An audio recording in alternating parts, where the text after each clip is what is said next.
ఇక ఇవాళ ఏపీలో ఆటో డ్రైవర్ల సేవలో పథకం ప్రారంభం కానుంది. పథకాన్ని CM Chandrababu, deputy CM Pawan Kalyan ప్రారంభించనున్నారు. ఈ కార్యక్రమంలో మంత్రి లోకేష్, బీజేపీ రాష్ట్ర అధ్యక్షులు మాధవ్తో పాటు పలువురు మంత్రులు, ప్రజాప్రతినిధులు పాల్గొనున్నారు. ఈ పథకంలో భాగంగా ఆటో డ్రైవర్లకు ఏడాదికి 15,000 రూపాయల ప్రభుత్వం ఆర్థిక సాయం అందించనుంది. ఈ సందర్భంగా CM Chandrababu, deputy CM Pawan Kalyan ఆటోలో ప్రయాణించనున్నారు. విజయవాడలోని ప్రకాశం బ్యారేజీ వద్ద నుండి ఆటో డ్రైవర్లతో కలిసి ర్యాలీ నిర్వహించనున్నారు. ఆటో డ్రైవర్ల సేవలో పథకంలో భాగంగా సుమారు 2,90,000 మంది ఆటో వాలాలకు ఏడాదికి 436 కోట్లు అందజేయనున్నారు. మా కరెస్పాండెంట్ శ్రీహరి పూర్తి సమాచారం అందిస్తారు. శ్రీహరి, ఆటోలో ప్రయాణించనున్నారు సీఎం చంద్రబాబు నాయుడు అండ్ పవన్ కళ్యాణ్ అని చెప్తున్నారు. ఈ ఆటో డ్రైవర్ల సేవల పథకం ప్రారంభోత్సవం ఎన్ని గంటలకు మొదలు కానుంది? దీనికి ఎవరెవరు హాజరు కానున్నారు? Good morning Sridevi. రాష్ట్ర ప్రభుత్వం అభివృద్ధికి పెద్దపీట వేయడమే కాకుండా సంక్షేమానికి కూడా పెద్దపీట వేస్తుంది. ఈ నేపథ్యంలోనే నేడు ఆటో డ్రైవర్ల సేవా పథకాన్ని మరికొద్ది సేపట్లో ప్రారంభించనున్నారు.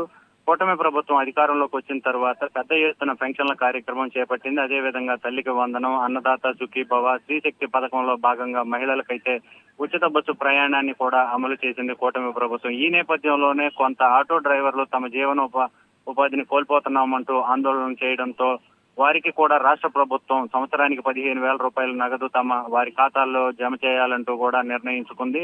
ఈ నేపథ్యంలోనే ఉండవల్లి లోటస్ పాయింట్ వద్ద ప్రకాశం బ్యారేజీ ముందు ఆటో స్టాండ్ సీఎం చంద్రబాబు, అదేవిధంగా ఉప ముఖ్యమంత్రి పవన్ కళ్యాణ్, మంత్రి నారా లోకేష్ తో పాటు ట్రాన్స్పోర్ట్ మినిస్టర్, అదేవిధంగా బీజేపీ రాష్ట్ర అధ్యక్షుడు మాధవ్ కూడా చేరుకుంటారు. వీరికి ఇక్కడ ప్రత్యేకంగా 5 ఆటోలు అయితే ఏర్పాటు చేశారు. ఆటో స్టాండ్ వద్దకు చేరుకొని మరికొద్ది సేపట్లో సీఎం చంద్రబాబు, అదేవిధంగా ఉప ముఖ్యమంత్రి పవన్ కళ్యాణ్ ఈ 5 ఆటోలలో ఎవరి ఆటోలో వారు ప్రయాణం చేస్తారు. ర్యాలీగా బయలుదేరి ఇక్కడి నుంచి ఈ విజయవాడలో ఏర్పాటు చేసిన సభ ప్రాంగణం వద్దకైతే చేరుకుంటారు.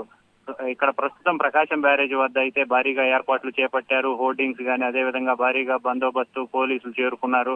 మరికొద్ది సేపట్లో ఉప ముఖ్యమంత్రి, అదేవిధంగా సీఎం చంద్రబాబు, అదేవిధంగా నారా లోకేష్ ఈ లోటస్ పాయింట్ వద్దకైతే చేరుకోనున్నారు. చేరుకొని ఇక్కడ నుంచి ఆటోల్లో అయితే భారీగా ర్యాలీతో బయలుదేరి విజయవాడ సభా ప్రాంగణానికి అయితే చేరుకుంటారు. శ్రీహరి, అంటే మహిళలకు స్త్రీ శక్తి పథకం పేరిట ఫ్రీ బస్ ఇచ్చిన నేపథ్యంలో ఆటో వాలాలు చాలా నష్టపోతారు అనుకున్న నేపథ్యంలో ఆటో వాలాలో ఈ సేవలనే పథకాన్ని ప్రారంభించారు. ఓకే, బట్ దీని పట్ల ఆటో వాలాలు సంతృప్తిగా ఉన్నారా? అసలు ఆటో వాలాల స్పందన ఏమైనా మీరు తెలుసుకున్నారా? ఖచ్చితంగా తెలుసుకున్నాము. అయితే వాళ్ళు చాలా ఆనందాన్ని వ్యక్తం చేస్తున్నారు.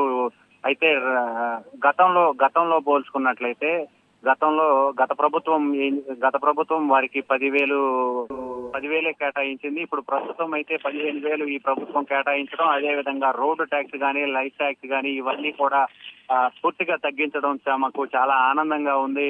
అదేవిధంగా తమకు ఈ పథకం ద్వారా 15,000 అందించడం కూడా ఆర్థికంగా మేము బలపడుతున్నాము, ఆర్థికంగా కూడా మాకు బలం చేకూరనుంది అని చెప్పని కూడా వాళ్ళు సంతోషాన్ని అయితే వ్యక్తం చేస్తున్నారు. శ్రీదేవి,